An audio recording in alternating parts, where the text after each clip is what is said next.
Hi everybody, this is Alchemist2 and I'm doing another movie review.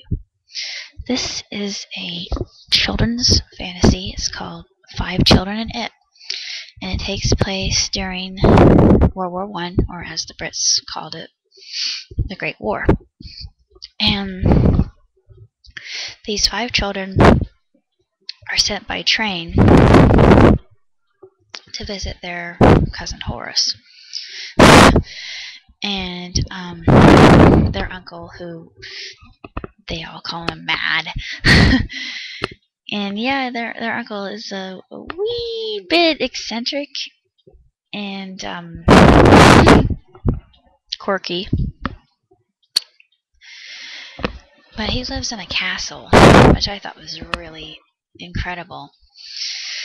And of course, when they arrive there, they meet Horace, and Horace is this really odd child who likes to experiment on things in his laboratory, and he kind of reminded me of an English version of Dexter.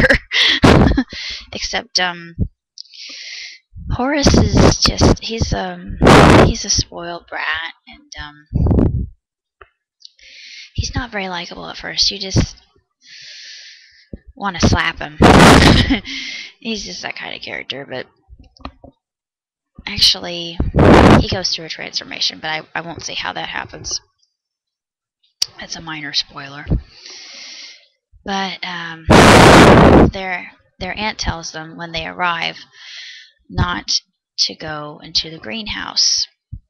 And of course, the youngest child, well, not the youngest child, but one of the most adventurous children in the group, Robert, he wants to discover what's there.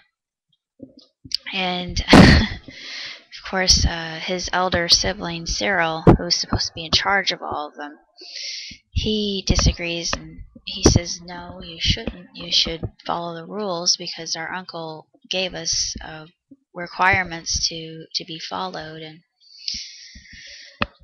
we are his guests for a time, for so long as his dad is away in the war, and we're not sure when he's going to come back. But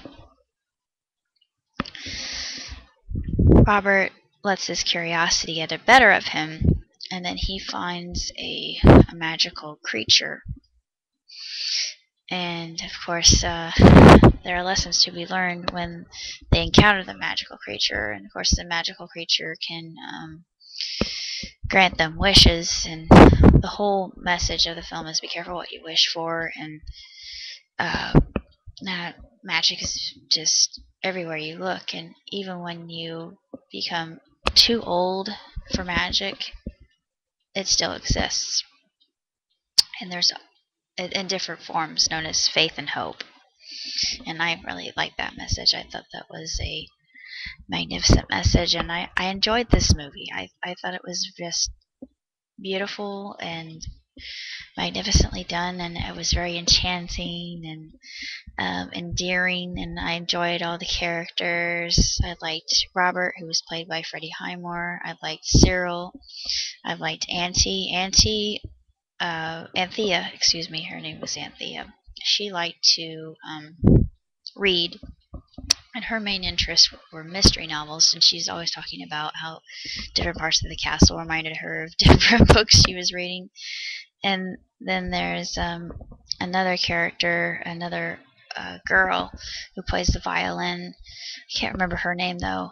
She doesn't play the violin very well, but she proves to be a very useful character. And then there's a little baby, and the baby is really cute. And then Horace, the token spoiled brat, or just the rotten child. But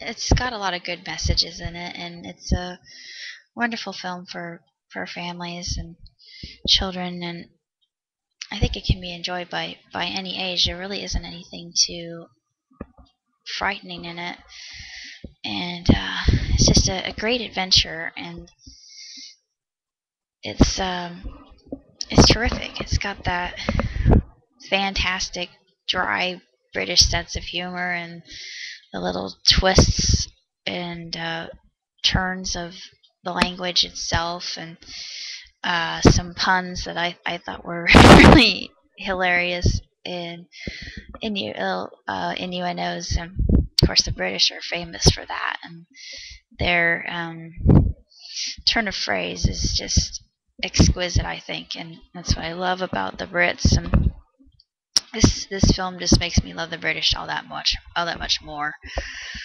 And the part where we actually meet the magical creature, they filmed that on the Isle of Man, and it is absolutely stunning. That backdrop, everything in it, not just the Isle of Man, but the castle, and England, and the countryside, versus when you see the children being sent off to the train and saying goodbye to their father before he heads off to pilot his plane in the war. It's all just so cinematic and beautiful, I thought. I liked everything about this movie, and particularly the fact of the matter that it was a Henson film, and the CGI was really quite good. And I was surprised that this was a film that was done in 2004. So it's 6 years old, and it didn't really feel that way. I felt like it was just as fresh and as new as when it was filmed. And I highly recommend it if you're looking for a different kind of family film, one that's really enjoyable, and one that can be savored by anyone, no matter what their age. And it's actually heartfelt near the end when everything is resolved. So I give 5 Children in It 4 stars. It's magnificent.